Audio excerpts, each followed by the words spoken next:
कहानी है एक लड़के की। इस लड़के का नाम होता है एरन रॉल्स्टन। एरन हाइकिंग के लिए जाता है और जिस जगह पर वो जाता है वो पूरा इलाका वीरान होता है।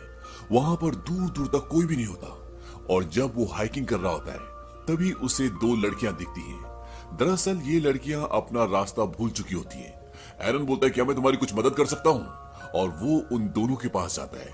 इनका नाम होता है क्रिस्टी और मेगन। एरन इन दोनों को सही रास्ता बताता है और इन्हें गाइड करने के लिए इन्हीं के साथ आगे के सफर पे निकल जाता है। और जब वो काफी आगे पहुंच जाते हैं तो एरन इन्हें बोलता है कि मैं एक और रास्ता जानता हूं और मैं गारंटी देता हूं कि आपको उस सफर में बहुत मजा आने वाला है।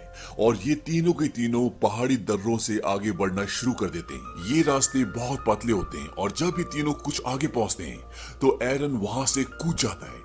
ये देखकर वो दोनों डर जाते हैं। उन्हें लगता है कि एरन गिर गया। तभी एरन नीचे से आवाज लगाता है क्योंकि नीचे बहुत सारा पानी होता है और एरन उन दोनों को भी नीचे कूदने के लिए कहता है। और इसके बाद ये दोनों भी एक एक करके नीचे कूद जाते हैं और इस खेल में इन्हें बहुत मजा आता है। ये काफी समय तक उस पूल में एंजॉय करते हैं और उसके बाद वहां से निकल जाते हैं। वहां से निकलने के बाद एरन को हाइकिंग के लिए आगे जाना होता है और क्रिस्टी और मेगन को अपने घर। अब ये एक सेल्फी खींचते हैं। एरन पूछता है क्या फिर हम दोबारा कभी मिलेंगे। मेगन बोलती कि कल रात को हमारे घर पर पार्टी है और तुम भी आ सकते हो। और इसके बाद एरन वहां से निकल जाता है। एरन अब आगे पहाड़ी दर्रों से आगे बढ़ रहा होता है। वो इस पूरी हाइकिंग को बहुत एंजॉय कर रहा होता है, लेकिन यहाँ के रास्ते बहुत संकरे और बहुत खतरनाक हैं। और जब एरन दो संकरी पहाड़ियों से नीचे उतर रहा होता है तभी वहां पर एक पत्थर होता है। एरन उसका सहारा लेता है लेकिन वो पत्थर खिसक जाता है। इसकी वजह से एरन नीचे गिरता है और वो पत्थर जिसका उसने सहारा लिया था वो एरन के हाथ के ऊपर आकर गिर जाता है। अब एरन का हाथ दो संकरी पहाड़ियों के बीच में एक पत्थर के नीचे फंस चुका है। हालांकि उसको ज्यादा चोट नहीं लगी होती, लेकिन उसका हाथ अब वहां से नहीं निकल सकता।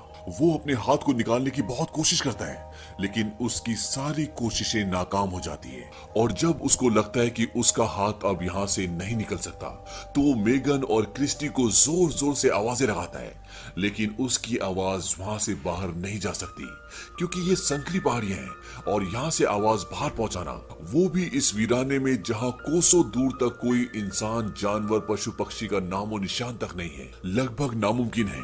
इसके बाद एरन अपने बैग को खोलता है और उसके बैग में हाइकिंग का जितना भी सामान होता है वो सब का सब बाहर निकालता है। उसे यहाँ से किसी भी कीमत पर निकलना होगा क्योंकि वो जानता है कि यहाँ पर शायद कई महीनों तक कोई भी ना आए।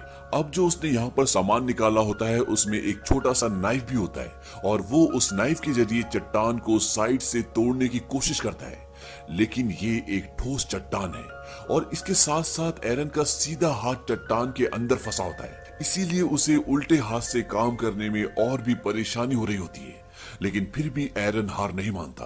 वो लगातार उसको काटना शुरू करता है और इसी दौरान उसका नाइफ उसके हाथ से छूटकर नीचे गिर जाता है और वो अब उस नाइफ को हाथ से नहीं उठा सकता क्योंकि वो उससे दूर होता है।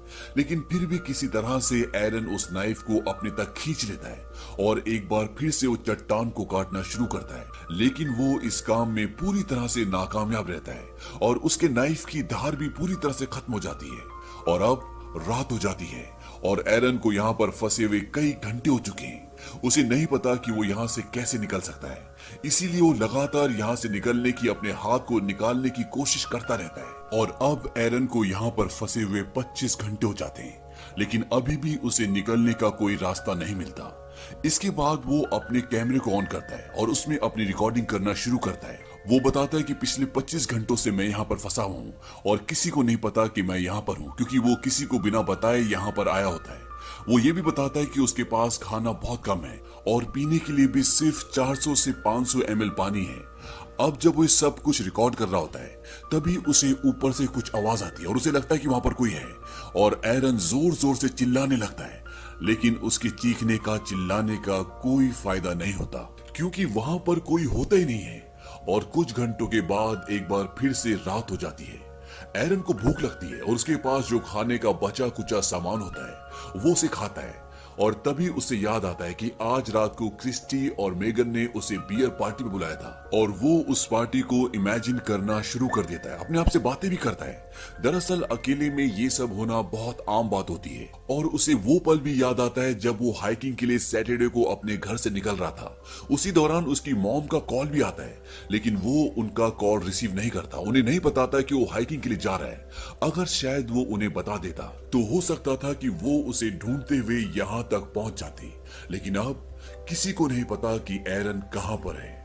अब तीसरे दिन यानी कि मंडे को एरन एक पुली बनाता है। वो रस्सियों से उस पत्थर को बांधता है जो पत्थर उसके हाथ के ऊपर है और रस्सी के दूसरे हिस्से से वो उस पत्थर को उठाने की कोशिश करता है, लेकिन बहुत कोशिश करने के बाद भी वो पत्थर हिलता तक नहीं। इसके बाद वो रस्सी के उसी सिरे को पैर में फंसाकर उस पत्थर को पूरे जोर से उठाने की कोशिश करता है, लेकिन इस बार भी उसे कामयाबी नहीं मिलती। और अब तीसरे दिन एरन का पीने का पानी भी खत्म हो जाता है और जब उसे यूरिन आता है तो वो उस यूरिन को अपनी बोतल में भर लेता है, क्योंकि अगर उसे पानी नहीं मिलेगा तो मर जाएगा और अब उसे अपना ही यूरिन पीना पड़ेगा। यहाँ पर उसके पास कुछ भी काम नहीं है, इसीलिए वो छोटी छोटी बातों को भी ध्यान में रखता है। वो इस जगह से हिल भी नहीं सकता। वहां पर कुछ इंसेक्ट्स भी कभी कभी आते हैं और अगर वो उन्हें मार कर खाना चाहता है तो उसे इंतजार करना पड़ेगा कि वो उस तक पहुंचे। इसके साथ साथ एरन को इस पहाड़ी दर्रे में एक दिन में केवल 15 मिनट ही धूप मिलती है। उसके बाद धूप वहां से चली जाती है। 3 दिनों के अंदर एरन यहाँ पर भूख से, प्यास से और इस माहौल से पूरी तरह से परेशान हो जाता है और अब वो ये तय करता है कि वो अपने हाथ को काटेगा।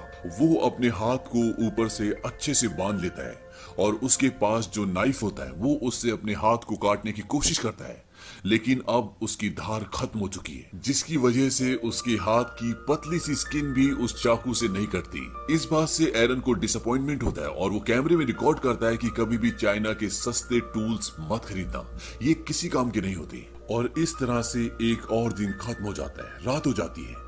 एरन को अपने पिछले दिन बहुत याद आते हैं। उसे अपना परिवार, अपनी एक्स गर्लफ्रेंड और बहुत सारे दोस्त याद आते हैं और जब वो उन सब को याद कर रहा होता है तभी ऊपर आसमान में बादल गिराते हैं और बहुत जोर से बारिश होना शुरू हो जाती है और एरन के पास अभी तक पानी खत्म हो चुका था। वो अपनी बोतल में पानी भर लेता है और पानी उन पहाड़ी दर्रों में आना शुरू हो जाता है जहां पर एरन फंसा हुआ है और धीरे धीरे पानी का लेवल बढ़ता ही जाता है और एरन उसमें डूबना शुरू हो जाता है। क्योंकि पानी में ग्रेविटी कम होती है, इसीलिए हम भारी से भारी चीज को आराम से उठा सकते हैं और एरन अब पानी के अंदर जाकर उस पत्थर को उठाने की कोशिश करता है जो उसके हाथ पर है और बहुत मुश्किलों के बाद वो उस पत्थर को उठा लेता है और उसका हाथ वहां से निकल जाता है। इसके बाद वो भागता हुआ अपनी गाड़ी तक जाता है, अपनी गाड़ी में बैठता है और कैनियन लैंड नेशनल पार्क से निकल जाता है। लेकिन ये सब एक सपना होता है।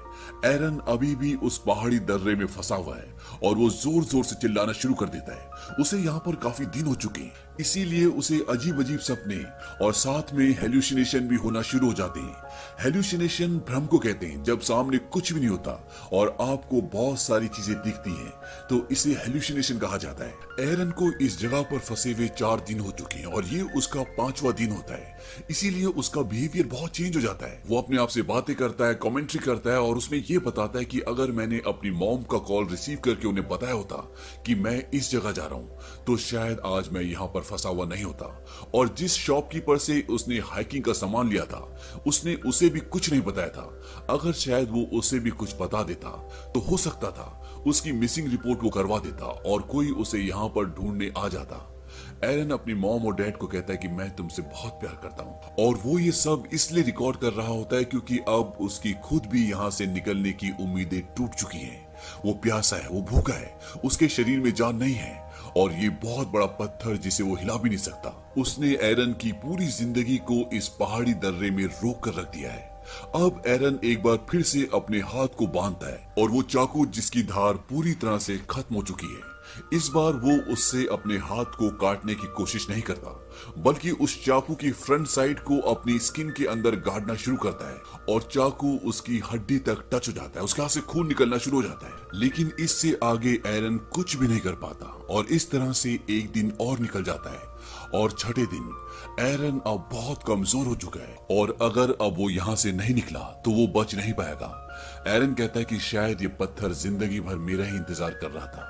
जब से मैं पैदा हूँ तब से ये पहाड़ी दर्रा मेरा इंतजार कर रहा था। मेरी डेस्टिनी शायद यही है। और वो वहीं उसी चट्टान पर RIP यानी कि रिप रेस्ट इन पीस और अपना डेट ऑफ बर्थ लिखता है और नीचे अपना नाम, क्योंकि अब उसने यकीन कर लिया होता है कि अब वो यहाँ से जिंदा वापस नहीं जा सकता। और वो वहां पर उसी तरह से निढाल हो जाता है। अगली सुबह यानी कि छठे दिन जब उसको हल्का सा होश आता है तो उसे कुछ विजन्स आते हैं और उन विजन्स में वो एक बच्चे को देखता है जो उसका फ्यूचर सन होता है।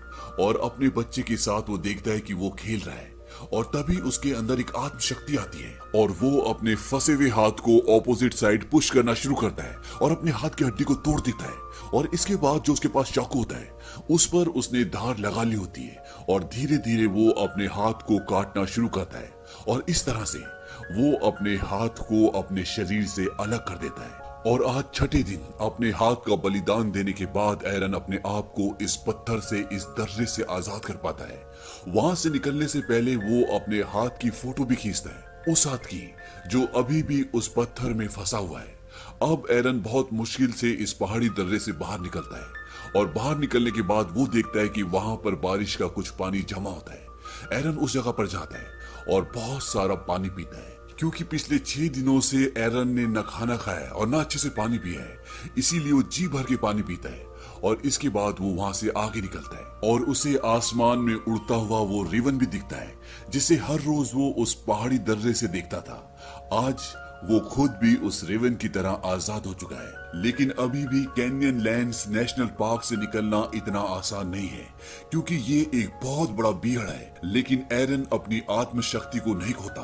वो दर्द से पीड़ित होने के बाद भी आगे बढ़ता ही जाता है और तभी उसे एक परिवार दिखता है जो हाइकिंग के लिए यहाँ पे आया होता है और एरन उन्हें आवाज लगाता है। वो भागते हुए उसके पास आते हैं और वो एरन की मदद के लिए सिक्योरिटी को बुलाते हैं और इसके बाद वहां पर एक हेलीकॉप्टर आता है और एरन को वहां से उस हेलीकॉप्टर में हॉस्पिटल ले जाया जाता है।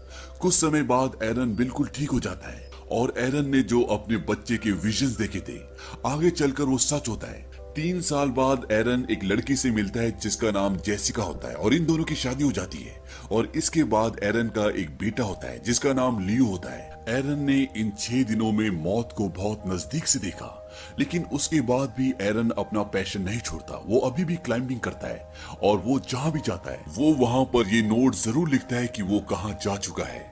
और इसी के साथ ये कहानी खत्म हो जाती है। ये एक सच्ची कहानी है जिसमें एरन 6 दिनों तक उस पहाड़ी दर्रे में रहा और 5वें दिन में उसने अपना यूरिन भी पिया और उसने उन चट्टानों पर अपनी डेट ऑफ बर्थ और मरने की डेट भी लिख दी थी, क्योंकि उसे यकीन हो चुका था कि अब वो जिंदा नहीं बचेगा। और जिस पत्थर के नीचे एरन का हाथ दबा था उसका वजन था 800 पाउंड्स यानी कि 360 किलो और उसके पास पीने के लिए जो पानी था वो 350 ml था और खाने के लिए बहुत कम चीजें।